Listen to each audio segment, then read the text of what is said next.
Gopi Jana Balabha Girivara Dhari Gopi Jana Balabha Girivara Dhari Gopi Jana Balabha Girivara Dhari Gopi Jana Balabha Girivara Dhari Jasodanandana Brajajana Ranjana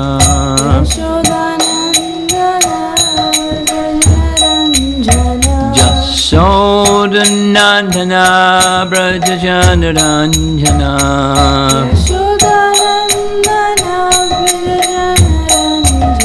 Jamuna Thiravana Chadi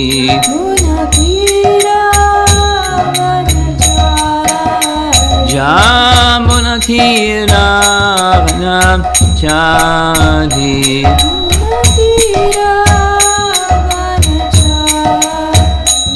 Jaya Radha Madhava Kunjabi Hadi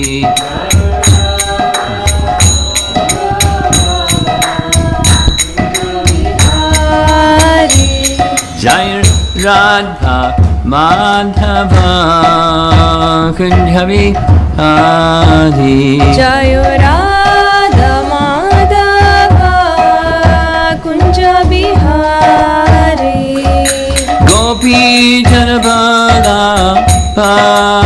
Girivara Dhari Gopi Janabala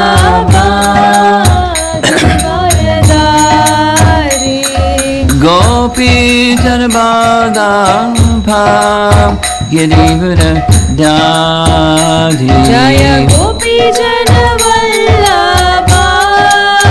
Girivara Dhari Jasodanandana Brajajana Ranjana Yashodanandana Brajajana Ranjana Jasodanandana Brajajana Ranjana Yashodanandana Brajajana Ranjana Jamuna Thiravana Chadi Yamuna Thiravana Chadi Jamuna Thiravana Chadi Yamuna Thiravana Chadi Jaya Radha Madhava Kunjabi Hadi Jaya Radha Madhava Kunjabi Hari Jaya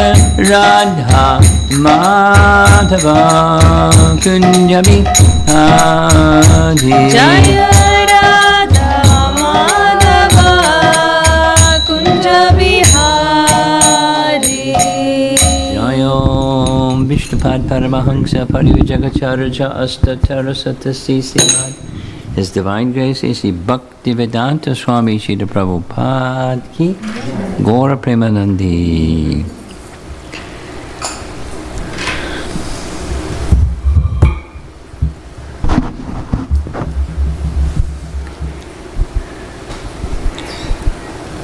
I'm going to have to begin because I have to end because I have some travel tomorrow. So however many people here, that's however many people. And we'll begin. A few days back was a very bright full moon. I'm sure most of us saw a bright full moon on Purnima Day. And the Purnima Day is the final day of the Katyayani Vrutha. And so we're going to narrate the pastime of Katyayani Vrutha, starting with the beginning of the first month of the winter in Vrindavan. So the first month of the winter in Vrindavan, it signifies like the harvest time. And, you know, the full fruition of whatever was growing during the growing season, and then the rainy season, and then the autumn season, then the harvest season, winter season. This is primarily, the initial part is primarily taken from Ananda Vrindavan Champu, a very wonderful book. It's not one of the main referenced books, but Kavi Karnapur, and it is a great authority of Krishna Katha and Krishna's pastimes in Vrindavan, obviously Ananda Vrindavan Champu. Just going to read some passages.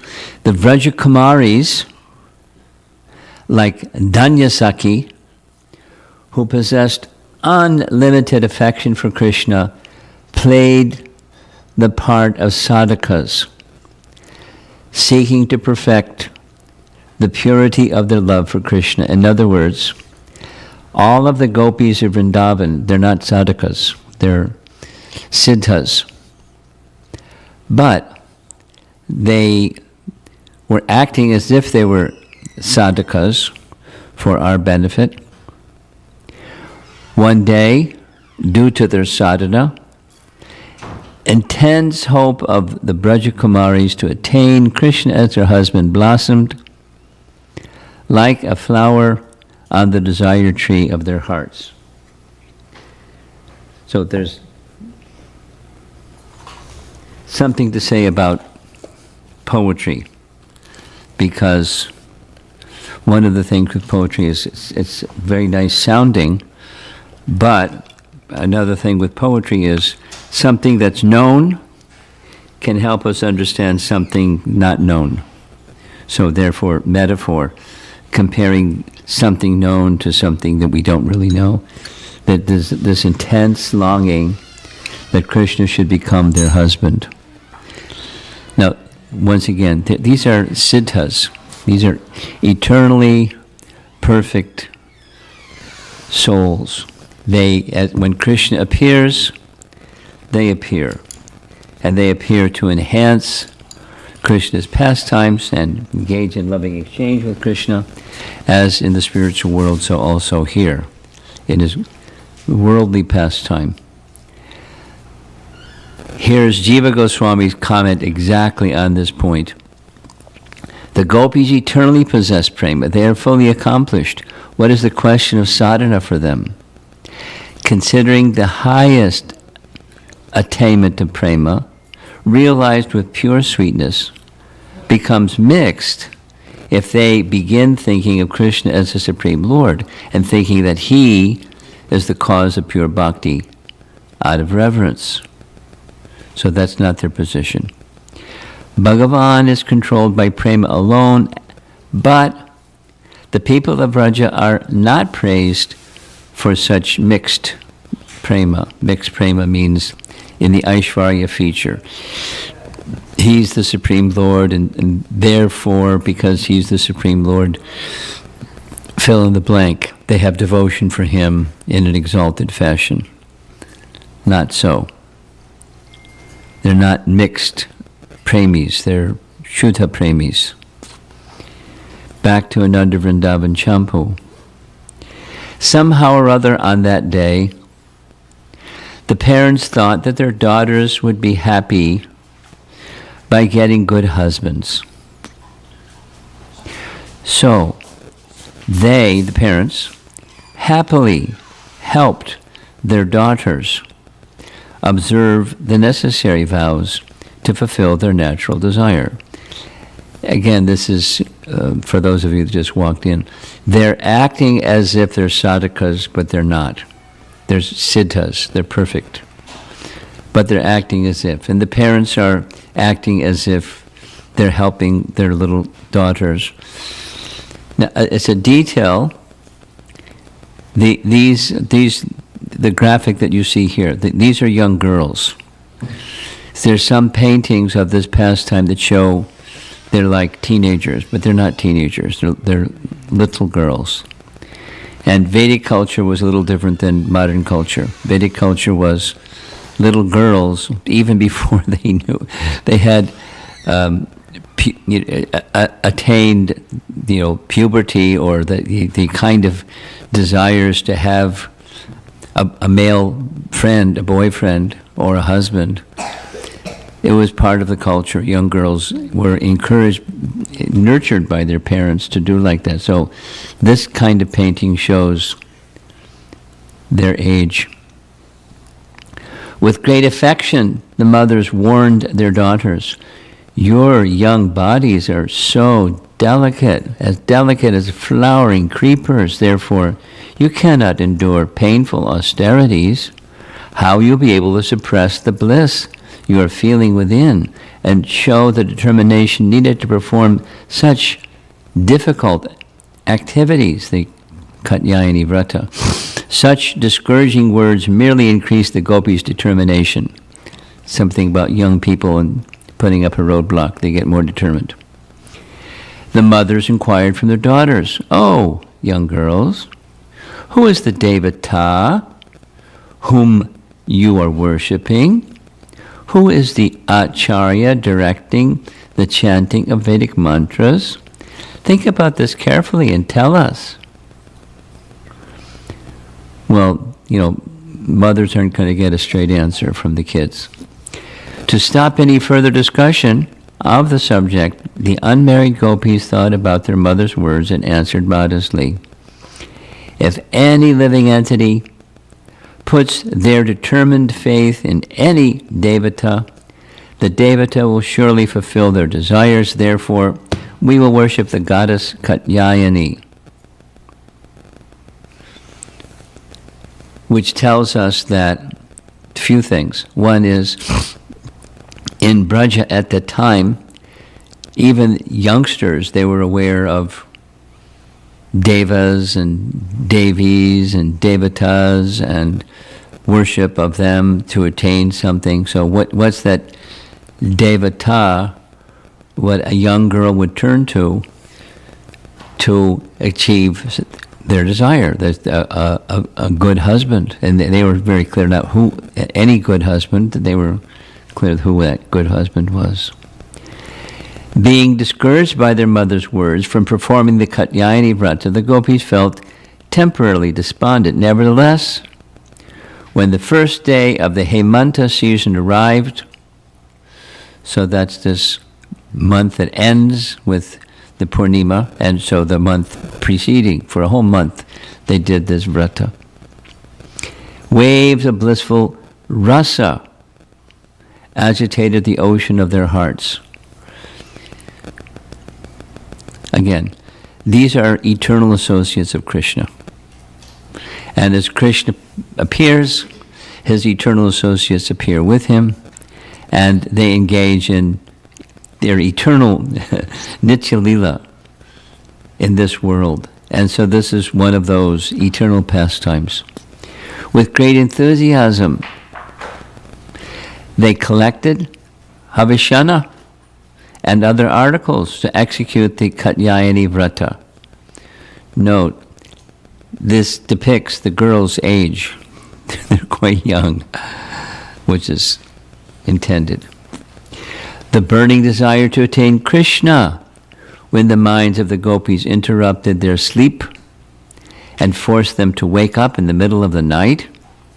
Although insufficient sleep reddened their eyes, they washed their faces. They didn't want to disclose to mom and dad what's going on. While throwing off the lethargy of sleep, they joyfully considered, following the scriptural injunctions, let's take an early morning bath in the Jamuna, welcoming each other with respectful words. They embraced and exchanged great love. Every day, this is for that month, before sunrise, this is the coldest month of the year, the winter month, the January month, the girls went to the Yamuna while singing loudly about the qualities of Hari. Though their skin turned somewhat pale and hardened without their daily oil massages, their bodies glistened like fresh ashok leaves washed by the rain. Since they no longer applied oil to their hair, it became dull and dry, like the minds of the destitute. From eating once a day, their bodies became very thin and lost their natural effulgences. Seeing the intensity of their penance and their emaciated condition, all the Vrajvasis were astonished and felt pity for them. Now this Vrutha is a procedure by controlling the senses, etc., and minimizing comforts of life and, things that we may do on Ekadasi days or something like that. It's for purification purposes, preparing for the big day, the big final Purnima day. Seeing the agitation caused by their blossoming prema, Yamuna Devi want to embrace the gopis. With the playful hands of her waves, Yamuna respectfully said, "O Sakis, come, come."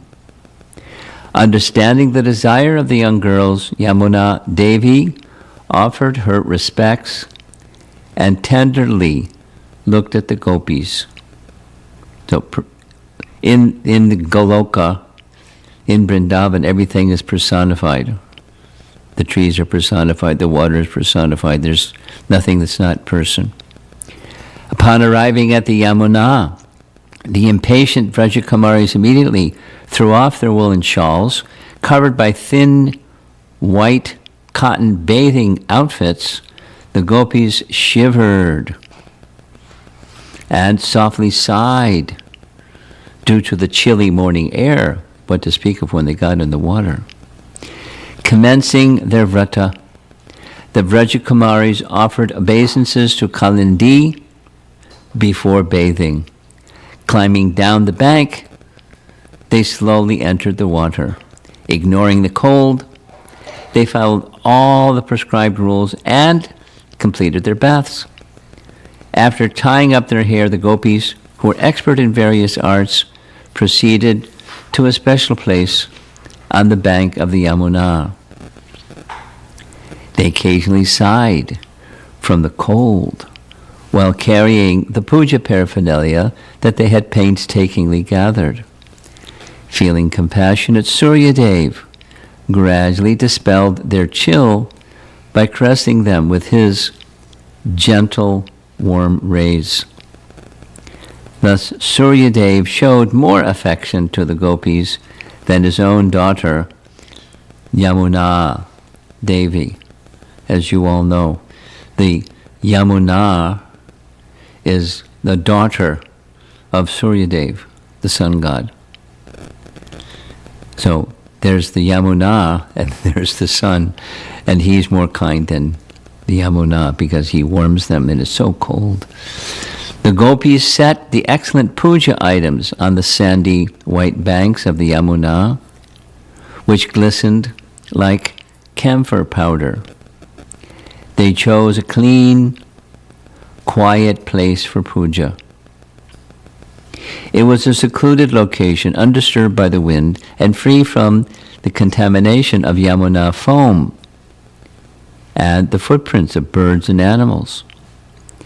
Desiring to make a murti of goddess Katyayani out of sand, the highly qualified gopis spoke in sweet words. No, these are village girls, and they don't have wealth. And so it's specifically described, this is Ananda Vrindavan Champu, but it's described in the Bhagavatam. They fashioned a murti. Here it says sand, and there it says from the mud on from the bank of the river Yamuna. So it's a mud deity or sand deity. But as we know from the scriptures, the Pancharatrika scriptures, or in Hari Bhakti Vilas, which is following the Pancharatrika scriptures, there are different materials from which the deity can be made. And there's a list. So they were following, although it's quite rudimentary. One gopi said, "Oh, my friends, we have never observed the Katyayani Vrutha. Are we going to conduct the worship individually or altogether? With faith and intelligence, we should take decision." Another Sakhi said, "We should do the puja all together in a group. To perform puja separately is not good. Worshipping together will be more beneficial." So there's the Murti in the middle, and all these girls assembled with the same mission. I want Krishna as my husband. Note, no envy. The opposite is true with material. Envy is very prominent. There's other things that are prominent. Envy is a very prominent quality. Pride, anger, greed, lust, and envy. No envy. While concealing the confidential desires within their hearts, controlling their minds, and keeping complete attention on Krishna, they made a murti of Katyayani Devi by using sand from the banks of the Yamuna. After washing their hands, this is another style of artwork. There's, as you see, Katyayani is a form of Durga, and according to the standard description, she has 8 arms and she has weapons in each arm, each hand. Here it shows she's 4-armed, looks like maybe 6, and she's riding or resting on a lion. After washing their hands and doing achman, they sat down on kusha asanas, fixing their mind in the mode of goodness. The gopis silently worshipped Katyayani, Yogamaya, with all the procedures of worshipping the deity. Now it's worth commenting. Reference in Ananda Vrindavan Champu is using the name Katyayani, but then right after Yogamaya. And so there's a material and there's a spiritual. Durga or Katyayani. One of the names of the Swarup Shakti, we'll hear as we go further.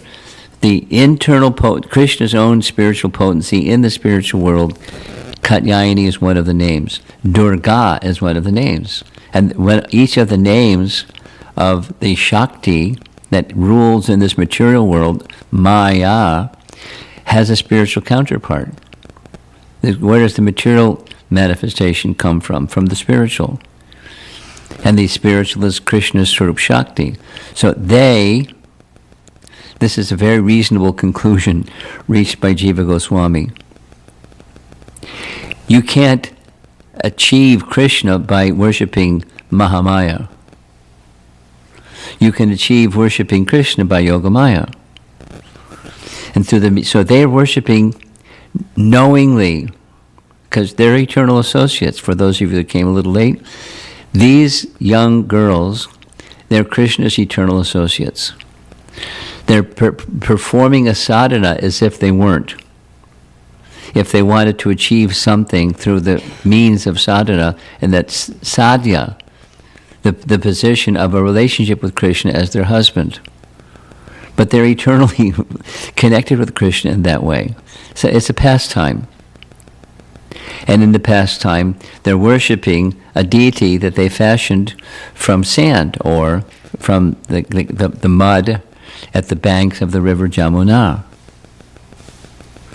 And they followed all the procedures. They're young Vaishya girls. They're not brahmanas, but even the young Vaishya girls, they know the procedures, and they're following the procedures properly. On the last day, so this is a whole month's worth of doing the same thing every day. The gopis felt quivering in their left arms, eyes, and thighs. These signs of imminent auspiciousness removed their fatigue and made them confident of attaining the fruit of their desires. So we know the fruit. The fruit of their desire is to have Krishna as their husband. We'll hear the prayer shortly. Go ahead.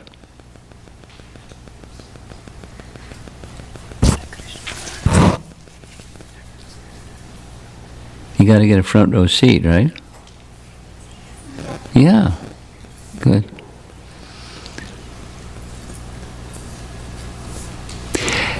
After, this is the final day, the Purnima day, after receiving the blessings of Katyayani, they took off their fancy, pure silk saris and placed them on some clean ground.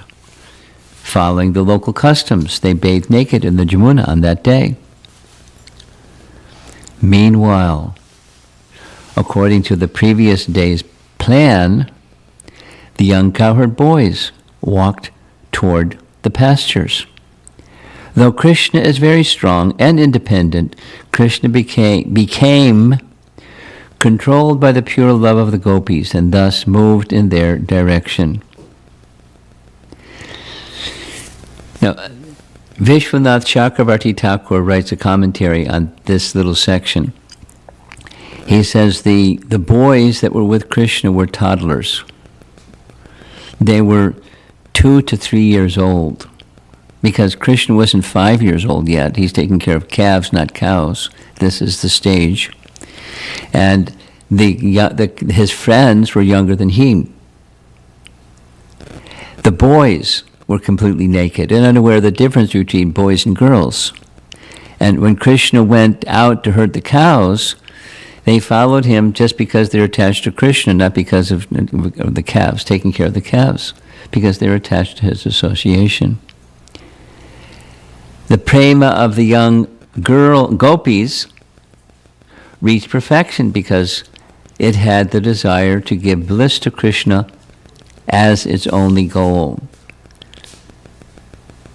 Now, we were hearing a little bit during the Japa retreat about Krishna is our only shelter and there's no other shelter. Both. So here, the gopis, they're not sadhakas, they're not chanting japa, but they're in that same attainment, the stage where there's only Krishna. They're young girls, and they do different things that young girls do for their families, and milking cows and taking care of the agricultural products and so forth and so on. But while doing all those things, they have one object of meditation. That's Krishna is the goal. Giving bliss to Krishna is the goal. Anukulyasya sankalpa pratikulyasya varjanam rakshishyatiti vishvaso goptritre varanam tava. That their meditation is completely upon Krishna. Completely upon Krishna. In order to dispel the pain of their longing, Vrindavan Chandra, Krishna, the master of all masters of mystic yoga, showered nectar from his flute. It's a pastime. They're reaching to him, he's reaching back to them. They're reaching to him through their austerities, the one meal a day. Havasham means it's a kind of austere, meant for purification, not meant for taste kind of item. Kind of like what we heard about Bhaktisiddhanta, that he during the Kartik month, he didn't have Havasham, he had unspiced khichdi, which is not so dissimilar, not so palatable, but enough to sustain. So Krishna is receiving their offerings, their puja, and whatever items that they had brought to offer along with the puja, and of course themselves, so their hearts, their desires. Krishna arrived in the midst of the gopis. He wanted to award the gopis the fruit of their endeavor, and at the same time relish a playful pastime. So the painting is showing the gopis they had placed their clothes by the side of the river. Krishna gathered their clothes, put them in the tree, and had them come one by one to get their clothes.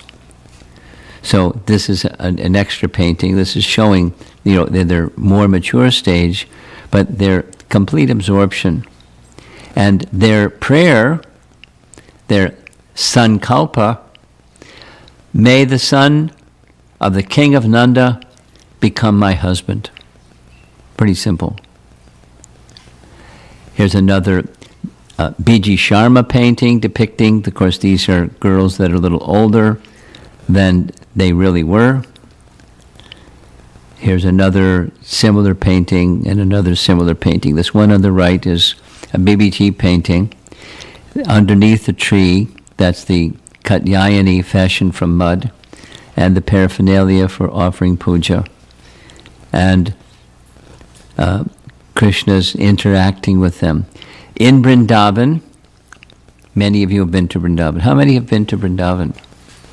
It's many, okay. One of the places along the bank of the Jamuna is this tree. And hanging on the tree are cloth. It looks like just rags. But it's meant to indicate the garments of the gopis hanging from this very, very, very old tree. It is said, whether it's true or not, it is said that Vrutha dropped some nectar on the tree so that the tree would stay there. So it's a really, really old tree. In any case, there's Krishna climbing up the tree. On the next slide, this shows the Katyayani Devi that's at this place, Chirgat, in Vrindavan. I decided to put the little explanation of who Katyayani is. Here is an explanation from, in this particular sequence. Katyayani is a part of Krishna's Swarup Shakti, not the embodiment of material Shakti that creates universes. Many of you, we chanted yesterday, the Sri Brahma Samhita prayer. There's a verse that's dedicated to Durga. Shristi stati pralaya sadhana shakti rekha chayeva yasya bhuvanani vibharti Durga. So Durga has these functions. One of the functions is Shristi stiti pralaya. Now, Krishna does things through his agencies, he doesn't do anything, he doesn't lift a pinky. Even when he's lifting Govardhan Hill, he doesn't have to lift Govardhan Hill. He doesn't have to do anything, but his Shaktis do everything. And one of his Shaktis is this Durga Shakti, and her service is, one of her services, Shristi Shakti, she creates. Stiti, she maintains. And pralaya, she annihilates. So that's three functions.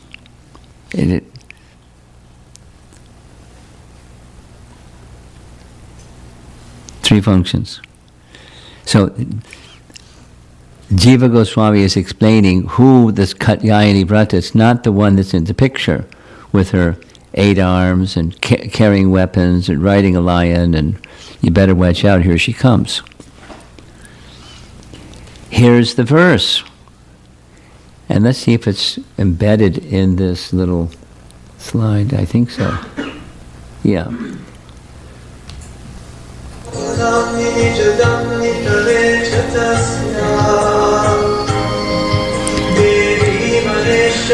Dhamma shuteshu teshu te te prabhava nitasya yena Govindamadi Purusha Amrachami Govindamadi Purusha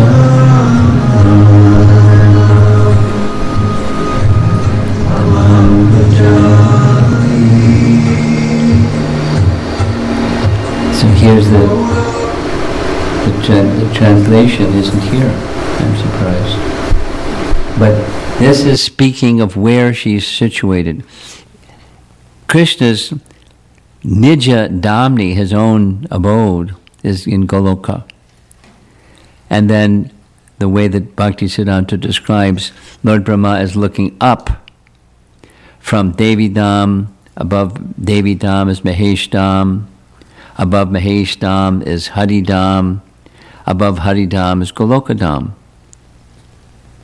And this is the structure of the internal, within each universe, and then beyond the universe. The very short sloka describing. And this Durga had a service to do. Many of you know this is like standard katha for Krishna Janmashtami.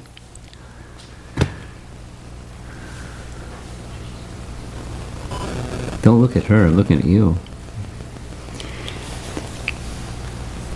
Before Krishna appeared, what happened? Krishna was the son of whom? Krishna was the son of Vasudeva and Devaki, right? You sure? Yeah. And he was the 8th son of Vasudeva and Devaki, right? And the first 6 sons of Vasudeva and Devaki were given to Kamsa, and Kamsa killed them. He was not a nice man. As soon as they were born, came in the prison house, smashed the child on a rock, holding the child by his legs, smashed him on a rock, dead. Haribol. When Devaki was pregnant with child number 7, Krishna called Yogamaya. He summoned, yes, some service. 3 services. Here's what I'd like you to do. In the womb of Devaki is child number 7. That child number 7 is Balaram. Service number 1. Transfer the child that's in the womb of Devaki to the womb of Rohini. And he's very heavy, but that's okay. I'll give you the capacity to lift this heavy Balaram. Service number 1. Service number 2. I'm going to appear as the 8th child of Devaki. Simultaneously, I'd like you to appear in the womb of Yashoda. Simultaneously, we'll take birth the same night. The same night. Isn't that good news? Our same birthday. Because they're eternal anyways. So, when this happens, I'm going to request my father, Vasudeva, to carry me that very night from the prison house of Kamsa to the side of Yashoda and place me by the side of Yashoda because she's asleep. And the female child, that's going to be you, Vasudeva is going to carry you back across the river Jamuna and place you here in the prison. So Kamsa is going to think the 8th child of Devaki has been born. But it's you. You weren't born from Devaki. You'll be born from Yashoda. Service number 3. He's going to come in and try to kill you because you're the 8th child of Devaki. But he won't be able to kill you because you're my Yogamaya potency. So instead, your 3rd service is you'll spread yourself throughout the land and you'll be known by various names. And that's exactly what happened.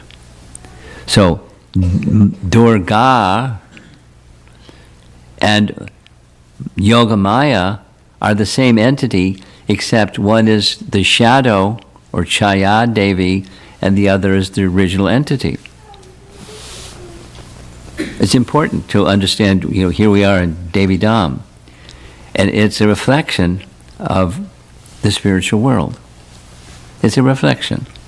It's not the spiritual world. It's a reflection of the spiritual world. And so sure enough, when Kamsa came and tried to kill the 8th child of Devaki, the Yogamaya transformed into Durga, as you see in the painting.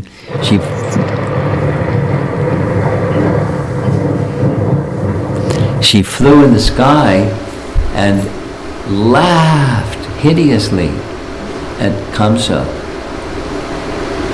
You are such a fool! The 8th child of Devaki has already been born and will kill you! And she disappeared.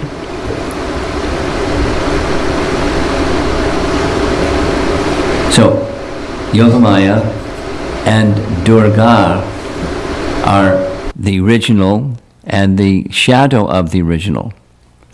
There's a connection between them. That's the connection. They're actually likeness. The gopis were praying to the Lord's Swarup Shakti, Katyayani. Here's the prayer. You are always carrying out the orders of Krishna, Katyayani. So you are very dear to Krishna, therefore please give us your blessing so that we can have Krishna as our husband. Even in the scriptures, in a general sense, the same Katyayani or Durga is sometimes specifically, explicitly referred to as his internal potency or Swarup Shakti. And here's Srila Prabhupada's commentary. The internal potency is understood to be Krishna's sister, known as Subhadra. This is the Durga who was worshipped by the gopis in Vrindavan. Time to get confused, right? Could you do that again? Krishna's sister in Dwarka, Subhadra, who became married to whom? Arjuna. And Arjuna married Krishna's Swarup Shakti, and then a son was born. And can you do that again? And this Subhadra is the same as Yogamaya, is the same as who the gopis were worshipping.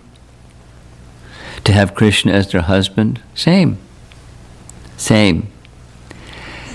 Now how this puzzle piece fits together with that puzzle piece, fits together with that puzzle piece, you have to chant good japa. Because if you don't chant good japa, your head's going to spin. That is to say, the binary processor called the mind isn't going to get around that one, because it's beyond.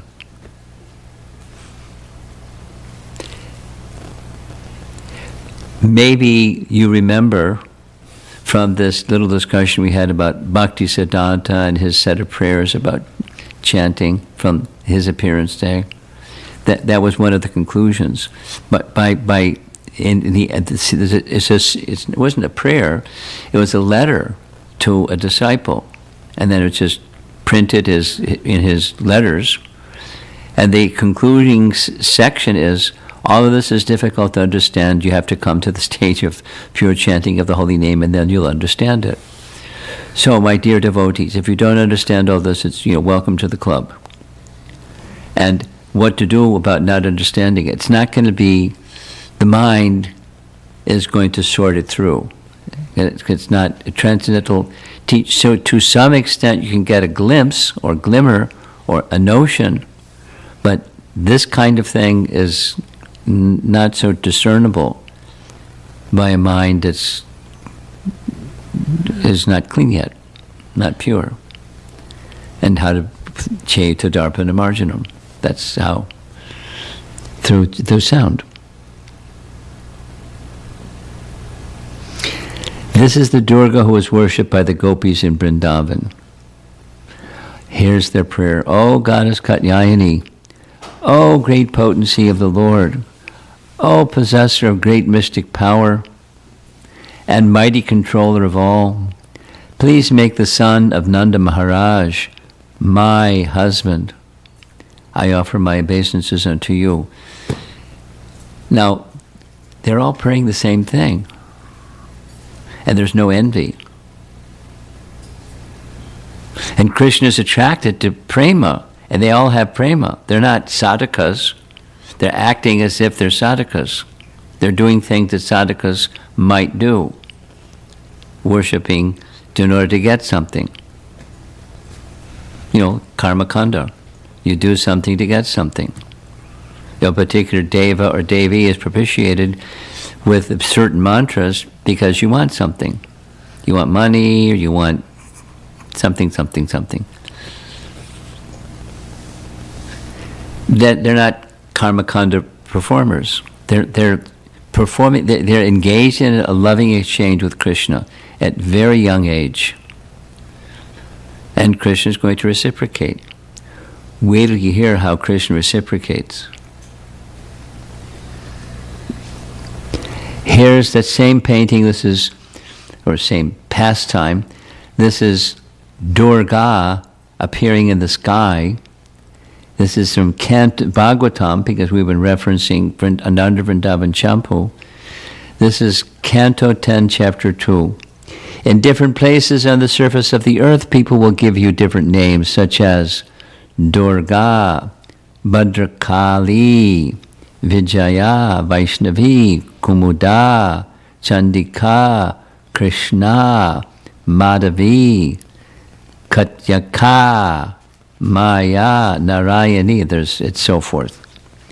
Sharada, Ambika. There are some additional names found in Canto 10, Chapter 4. So, she has many names, and those many names are indicating some characteristics or qualities, but it's the same entity, one entity, with different manifestations of their character qualities. And so the Yoga Maya potency in service to Krishna takes on different names. Here's Srila Prabhupada.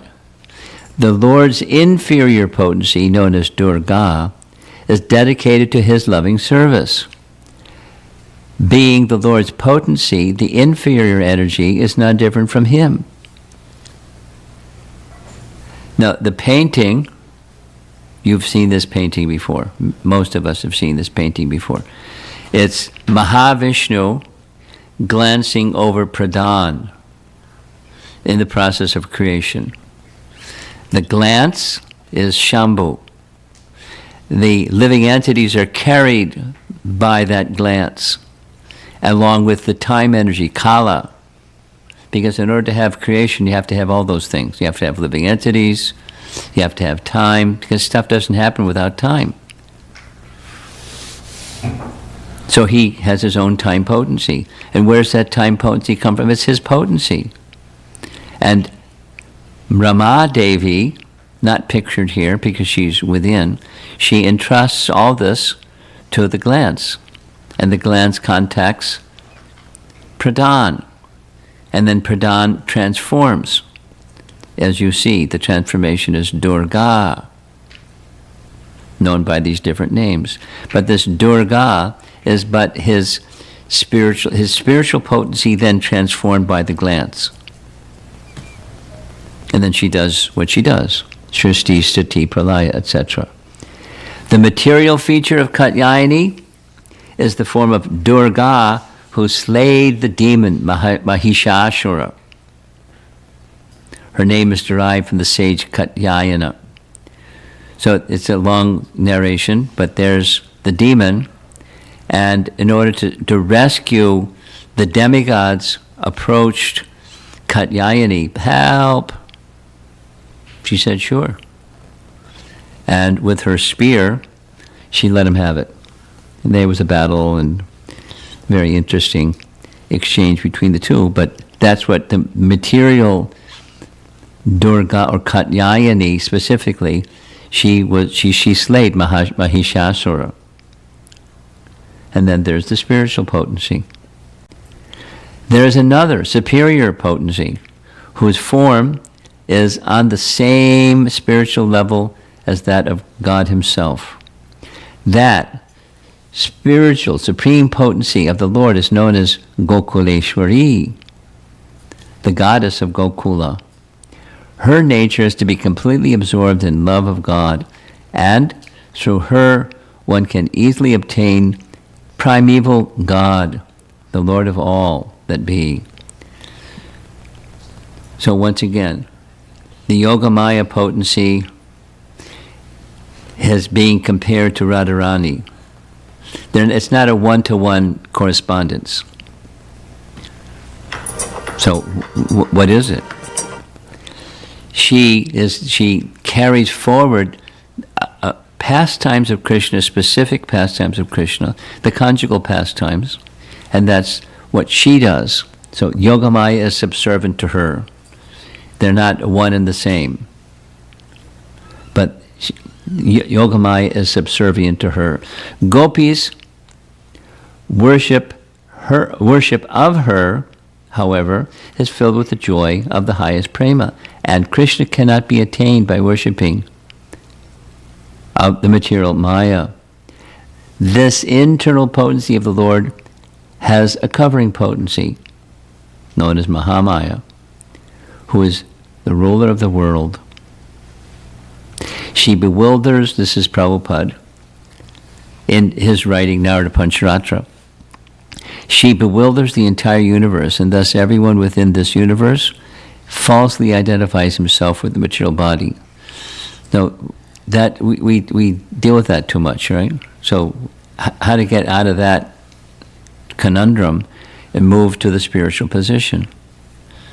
Well, you don't have to become a gopi. You engage in devotional service. You turn towards Krishna's internal potency or Yogamaya potency or Radharani with the prayer, please engage me in Krishna's service. And voila. I mean, it takes some time. It's not just like, voila, snap your fingers. But that's the process, the sadhana.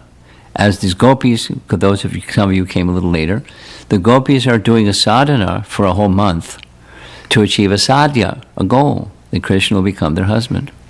So we may not have that particular sankalpa or qualification that the gopis have with, who knows, all the many activities and lifetimes of activities to qualify themselves. In fact, these are not sadhakas, they're eternal associates. Some have become associates of those eternal associates. That's another description. Who are these gopis in this pastime? This is from Jiva Goswami's commentary. They're young unmarried girls. Yuvati Gopakanyas. As you see, they're quite young in this illustration. During the first month of the winter season, the young unmarried girls of Gokula observed the vow of worshipping goddess Katyayani. For the entire month, they ate only unspiced khichdi. Hint, same as Bhakti Siddhanta. Whoops, I'm going backwards. Krishna fulfills their desires. Go now. I have accepted your desire. It is accomplished by me. O young girls, you are inexperienced and cannot understand my words. Where will we go? Go to Vraja. How is that being merciful to us young girls? Krishna then clarifies his words. This is Jiva Goswami explaining. I have accepted whatever you vowed. Means you have your siddha personalities, you're not sadhana personalities. This means marriage and all related matters will be arranged. You will enjoy with me since you performed the vow to be my wives.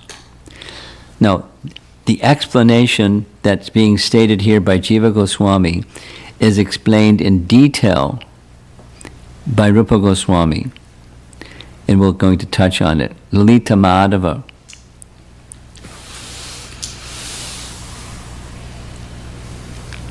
Stay tuned. Krishna fulfilled his promise. He's telling them, you go back to your homes now. And wait a minute. In time, your vow, your desire will be met. Some of those are, in other words, some of the gopis they are following the eternal associates of Krishna, and then some are eternal associates of Krishna, or eternal consorts, as described in Brahma Samhita. Ananda Chinmaya Rasa Pratibhavitabi Stabirya Eva Nija Rupa Kaya Kalabi. The word Nija Rupataya means the gopis are the wives of Lord Krishna. They cannot be wives of anyone else. However, in the Lord's manifest or prakat pastimes in the material world, by the power of the Maya potency, the gopis may seem to be the wives of others, wives who nevertheless intently yearn to attain Lord Krishna.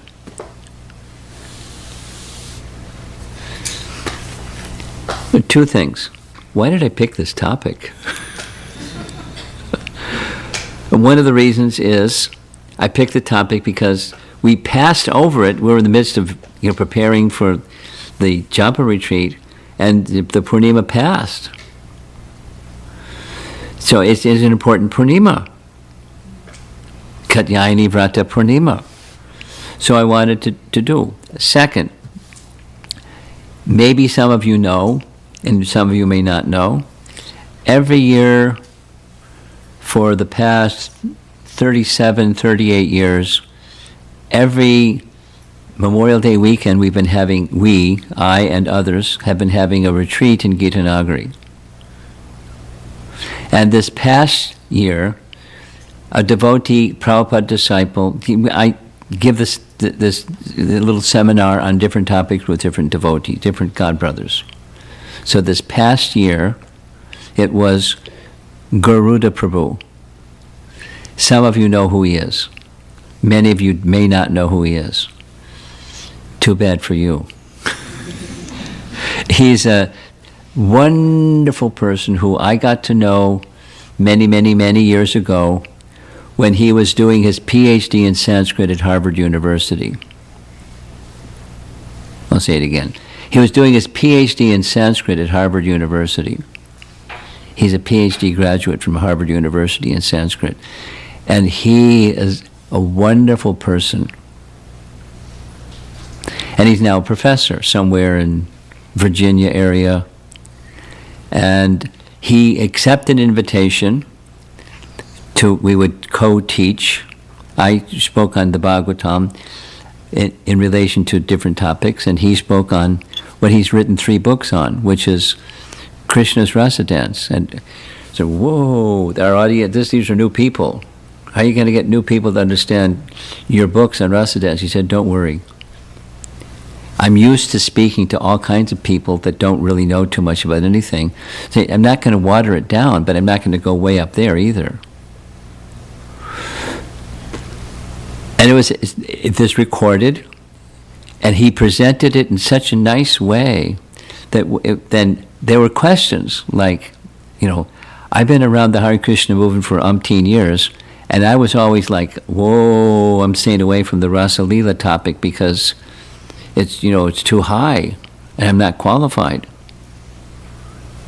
But you're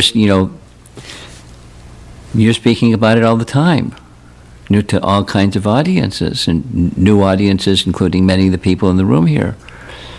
But you handle it, and so it's recorded.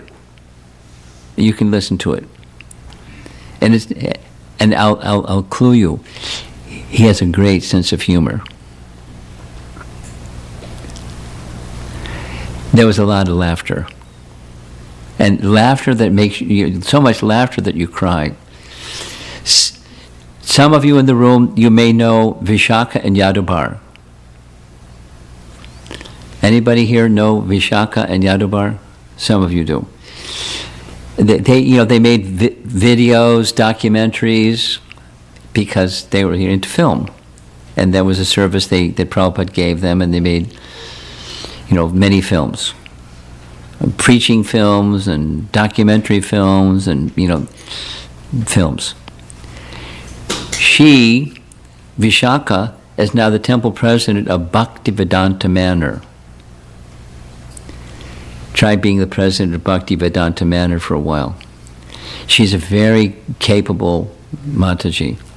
And her husband, Yadubar, is one of these straight-faced men. I mean, if he smiles, it's just a gentle smile. Inside is something else. Outside, he looked like real serious. Don't mess with me, Yadubar. But inside, he's very soft. You can't tell the book by its cover. So Garuda told me, I'm just sharing this, Garuda told me that one time he was invited to be a speaker at Bhaktivedanta Manor, and Yadubar was driving him from where he was staying to the manor. And Yadubar was carrying a box of tissues, and he said, you have a cold, what's wrong? He said, no, when you speak, I laugh so hard, I cry. I carry the tissues because you make me cry. You're such a funny person. And he's a very funny person. So listen to the recordings, and although the subject matter is high, he makes it accessible. So it doesn't, the mystique is made simple.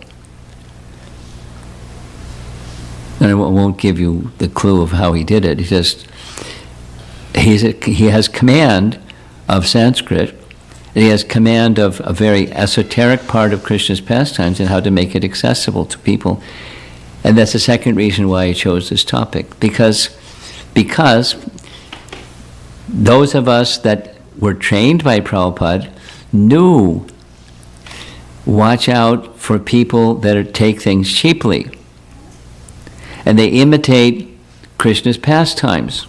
And they freely talk about Krishna's pastimes as if it's something material because they're not on the spiritual platform. There's the Hajiya folks. And there's, they're still around. And they're doing their thing. And then innocent people get whammied by their talk. So Prabhupada prepared us. So we're like, okay, that section of the Bhagavatam I think we're going to skip. And then Prabhupada came out with Krishna book. And he speaks about it in the chapters of Krishna's pastimes. It's like, whoa. So it's not a taboo topic. It's certainly an elevated topic, but one has to understand it properly. And that's the second reason why he selected this topic. Because it's an important part of, it's right in the Bhagavatam. 10th Canto Bhagavatam. And we shouldn't feel 10th Canto Bhagavatam is taboo. It's revealing truths about Krishna. The whole Bhagavatam leading up to the 10th Canto is truths about Krishna, fundamental truth about Krishna. It doesn't disappear when you get to confidential matters that are meant for confidential devotees. And so there's this, who are these gopis is the topic. The eternal consorts of Krishna. Eternal wives of Krishna. And they're going to marry Krishna. Watch, wait and see. This is Jiva Goswami. The men thought those gopis were their wives, though actually they were not. The gopis rejected those men as their husbands in their minds. They did not have relationships in marriage with those men. The men did not even find fault in Krishna's qualities. Now, there's a Katyayani temple. Many of you who have been to Vrindavan, there's the Govindaji temple, and the temple, the deity that you see on the screen here. This is very near to the Govindaji temple. In Lalita Madhava, who are these gopis? There's queens in Dwarka. Let's hear what Rupa Goswami has to say about this.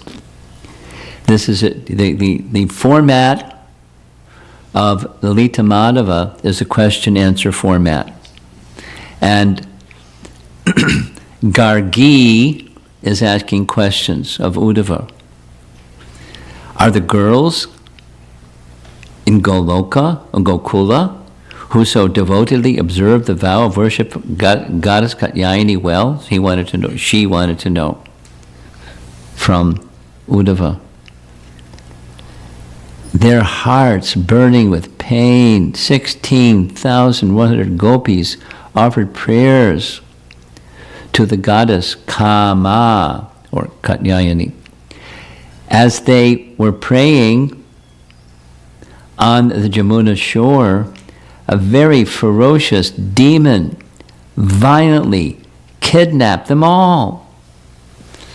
Now this is a little different history, but it's Rupa Goswami explaining this is how their desire was fulfilled. They were kidnapped. Gargi, did your Lord hear of this? That's Krishna. He heard, but not the details. What details? Of the 16,108 gopis, not a single one is still in Braja. Gargi asks, what opportunity has he had to understand what had happened in Braja? Overwhelmed by Radha's terrible sufferings, he has not found even a moment's happiness. That was an introductory scene. Now Narada's having a conversation. Narada, are the girls of Dwarka city the girls of Vraja village not the same persons? The girls of Vraja were overwhelmed with love for Krishna. To please them, by uniting them with their beloved, Yogamaya transformed them into the women of Dwarka. So the 16,100 princesses that were under the care of Naraka, he, according to Lalita Madhava, he told a fib. They weren't princesses, they were gopis that he kidnapped from the shore of River Jamuna, and he put them in prison. Krishna, knowing that, knocked out Naraka and married all the girls. They were the gopis that had that prayer, and he fulfilled their desire and married them all, according to Lalita Madhava. And Rupa Goswami doesn't write fiction.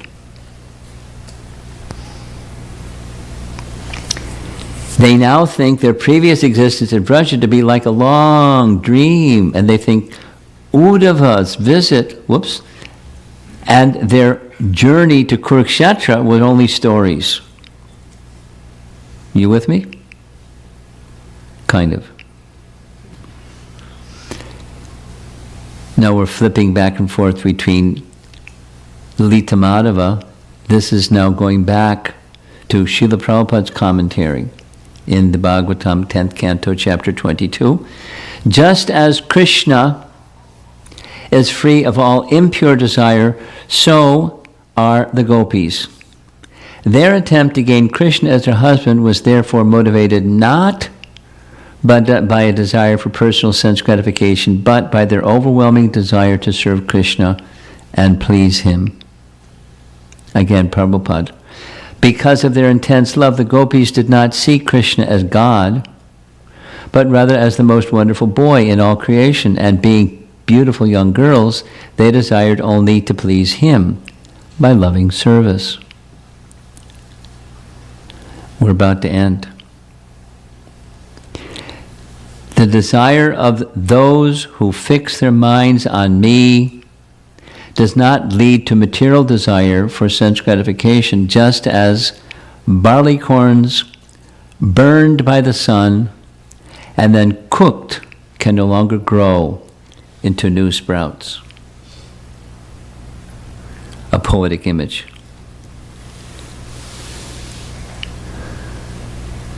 It's a very different picture of Katyayani Vrutha. Hearing Ananda Vrindavan Champu, hearing Jiva Goswami, hearing Rupa Goswami, hearing Srila Prabhupada's commentaries. In the Bhagavatam, this piece isn't matched with that piece, is not matched with that piece. But you start putting the puzzle pieces together, they're eternal associates. And it's a pastime. And the pastime is a pastime of love, in conjugal love. They're Krishna's eternal wives in Goloka Vrindavan. And here's Gokula, where the pastime is being enacted, where they're wishing to become, and then it's not elucidated clearly in the Bhagavatam, but Rupa Goswami takes this puzzle piece and puts it together with that one and indicates the marriage of the 16,100 gopis, because he already had 8 queens, which he personally had combat to have them become his queens. The other 16,100 were gopis that had done this Katyayani Vrutha. And Krishna made the promise, and he fulfilled his promise and told them, you go back to your home now. And boo-hoo. But Krishna doesn't lie. Krishna is fulfilling their desire in a very unique way. Compliments of Rupa Goswami to put the puzzle pieces together.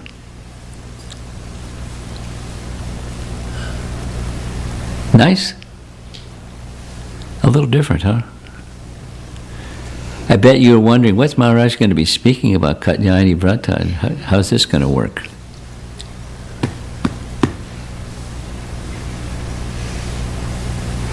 Krishna's pastimes are filled with mystery. They're certainly not boring. They're filled with mystery. And are we qualified? We're not qualified. But one can become qualified just by hearing. And then be careful from whom you're hearing. And hearing from the right source, and then hearing again and hearing again. Prabhupada said this about nectar devotion. It's a nice statement. This was the summer of 1970, a few years ago. Nectar devotion. We were amazed. Because Prabhupada was Srimad Bhagavatam. And we didn't know, I didn't know, many of us didn't know. He kind of paused on the Srimad Bhagavatam work and switched over to Nectar Devotion because he wanted us to know the teachings of Rupa Goswami. We're followers of Rupa Goswami, or Rupa Nugas, we should know. So, Nectar Devotion. And at that particular time when Nectar Devotion first came out, this was the summer of 1970, we already had every morning Bhagavatam, every evening Bhagavad Gita class, every day. Every day. And then whatever our duties were, Sankirtan or cooking in the kitchen or deity worship or whatever it was. ISKCON press was happening in that Boston temple. We had a third class after lunch. It was tough, right after lunch having class, but Nectar Devotion class. And the subject is also high. We were just, new kids, youngsters. And Prabhupada, with many, he received many letters asking, what about this and that? And Prabhupada said, he gave a blanket answer. If you don't understand, just read it again. And after reading again, if you don't understand, read it again. And continue to read it again and read it again until then you can eventually understand. So purification comes not just by, information, but by purification. That's how hard to understand things can be understood. Purification. Spiritual things can be understood through purification. And the purification principle primarily is hearing. Hearing from the right source, in the right mood, and so forth. With controlled senses, so you can focus. Any comments or questions? I see a hand way in the back. No microphone, just speak. Maharaj, gopis are also rishis during the time of Lord Rama in the Katyayani forest. There are different categories, so rather than making a comprehensive list, yes, some. Not all, some. Thank you, Captain. Yes. Thank you so much, Maharaj. I just have a little bit of clarification for myself. Okay. In Nectar Devotion, where the Swami talk about these two categories of conjugal love devotees, comparing them as a Swakiyas and Parakiyas. That's different. It's a different topic. It's a different topic. But you can go ahead. I'm not putting a brake pedal on. So my little bit clarification on that was that considering the like queens of Vrutha as a Swakiya and the Swakiyas and the gopis of Vrindavan as a Parakiya, now can we call them Parakiyas if Krishna actually married them? How are we categorizing them? Now I see your question. Okay.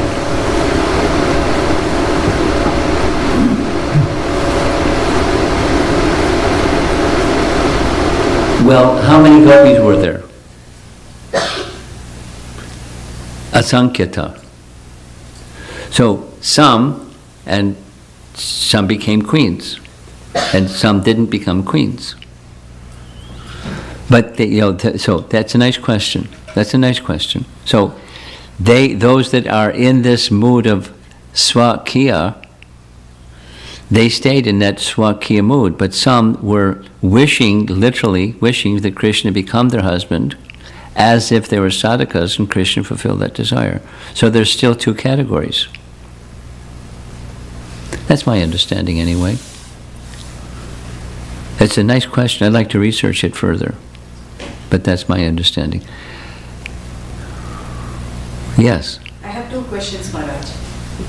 The first question is, in Bhagavad Gita, demigod worship is prohibited.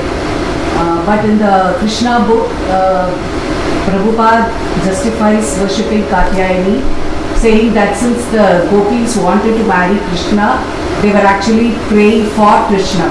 So it is justified. No. That's incomplete. I say no. It was incomplete. They were not worshipping a demigoddess. They're worshipping the internal potency. okay.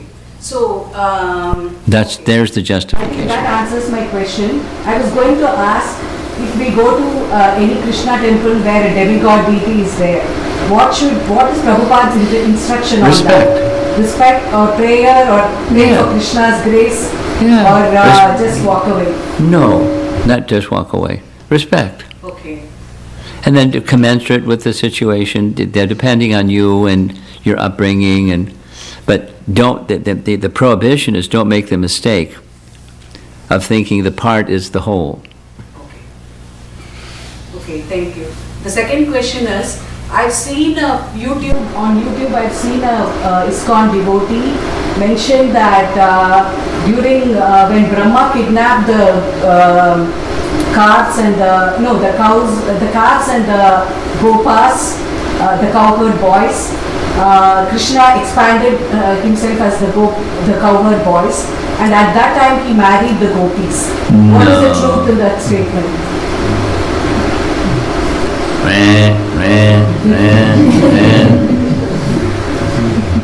Be careful from whom you hear. okay. YouTube, someone said, I heard. It's a very popular ISKCON devotee. Okay, I'm not going to get into it. Who's popular, who's not popular. Ask for a scriptural reference. When it's YouTube, you can't. But if you know the popular devotee, you can find somebody or write to that popular devotee and ask for a scriptural reference, please. Okay. Thank you. No. Okay, depends on who that popular devotee is. For me, whether I'd even bother to write to the person and say, where's the scriptural reference?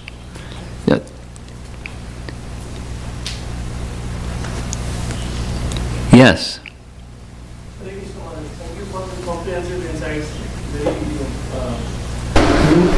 new paradigm of information that you presented today. The question is very simple.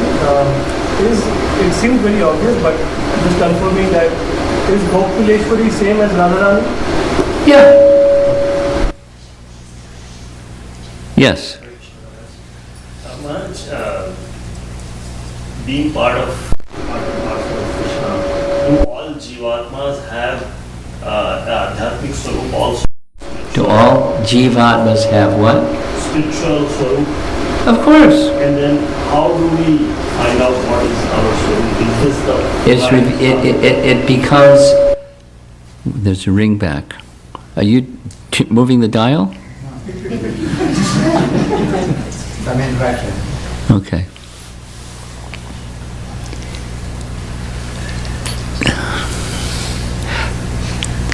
It's a delicate subject, and to say a delicate subject in, 2 minutes may not do justice to the delicate subject.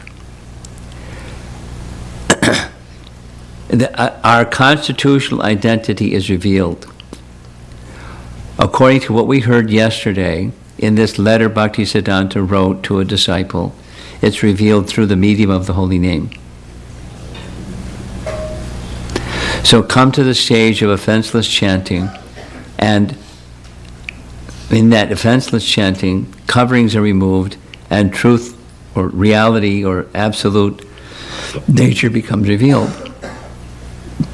Now there's more elaborate explanation, but that's what Bhaktisiddhanta explains, and in principle it's just fine. It's revealed to us. Yes, yeah.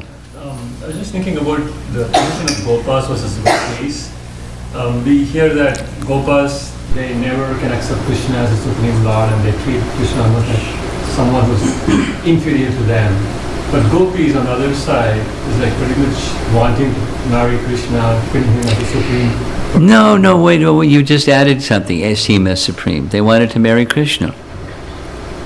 But what They wanted to marry Krishna. They don't have to see him as supreme. You added that part. Yeah. What is driving that? Love. What's driving love? You go for the cowherd boys, they love Krishna. The cowherd girls, they love Krishna.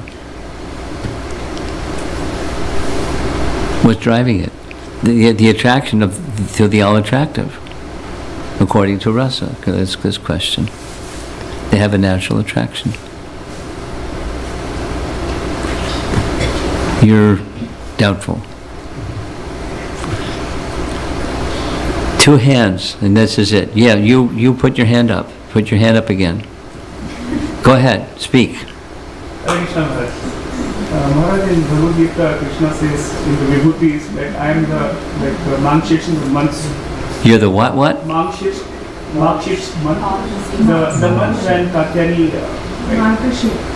Month of Magh? Yeah. Mankshish, one of the months where. Magh, M-A-G-H. I'm that month, but we celebrated Kartik more than the Mankshish. So how will? Oh, that's you. And then to other people, it's Magh more than Kartik. It's auspicious. What are you doing? What are you trying to accomplish? Got a pan scale and see which one weighs more. They're auspicious. In different ways, they're auspicious. So which is more important, Ekadasi or Kartik month? How many are going to say Ekadasi? How many are going to say Kartik? So don't do that. They're auspicious in different ways, and so there's variegatedness, and when we like variegatedness.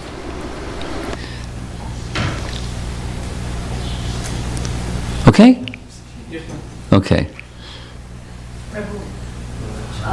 We have two hands up. You, and I don't know your names. So you first. You have the last question. You go ahead. Maharaj, I was a little bit confused when you started saying about Katyayani.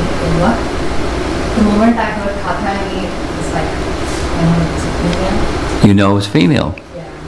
And then when you finally concluded that there's also an incarnation or Krishna.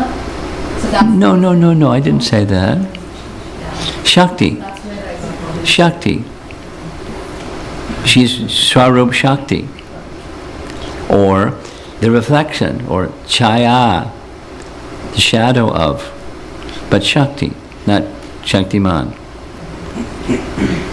I don't know how that got out there, but Okay. Last question. Is it a good one? Maharaj, you said the conversation between Gargi and Vrutha. Yeah. So please, Gargi.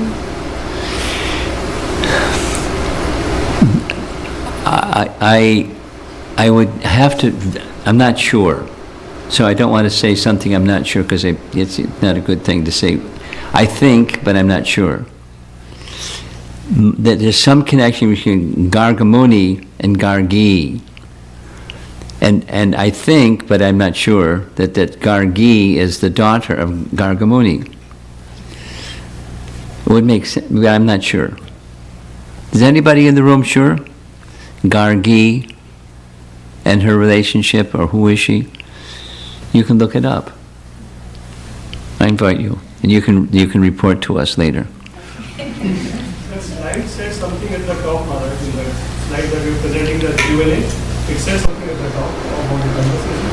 Yeah, it just gave the source is Lalita Madhava. That's, I'll go back to the, you want me to go back? No, thank you. That's the form. Okay. Srila Prabhupada ki, Gaur Premanandi, Hari Hari Bol.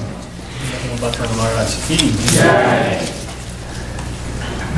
Now I want to, I'm going to stand on a soapbox and say something. I travel a lot, maybe more than I should, but my experience is, to make it short, get off my soapbox. I'd like evening classes when I visit places, not only here, anywhere, 6:30, because there's the morning and the next morning. So when we were here at 7 o'clock, there was just a few of us. And then people came because people came when they can come. And it's not because of work. It's just because of, India Standard Time. Pardon me. So, if someone wants me to come to visit their home for a home program, it'll start at 6:30. And what will happen is the same as it happened tonight. When it starts on time, a few people on time. And then some other people trickle in, and then some other people trickle in, and then everyone's here for prasadam. 6:30. If you want to host a program, and I'm the speaker, 6:30. If you don't like it, you're not going to be the host of the program. Sorry. It just has something to do with my regulation. Early to bed, early to rise.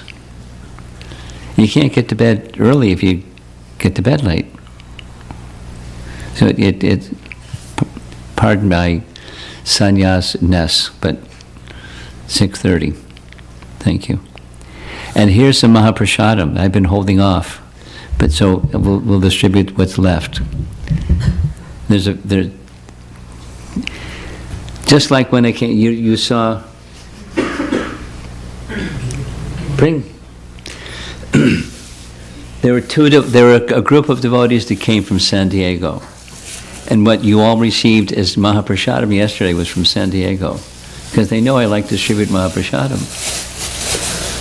And from the places where I go, the kids may or may not be there for the class, but when the class is over, they're there, right in the front. Okay. Srila Prabhupada ki jai.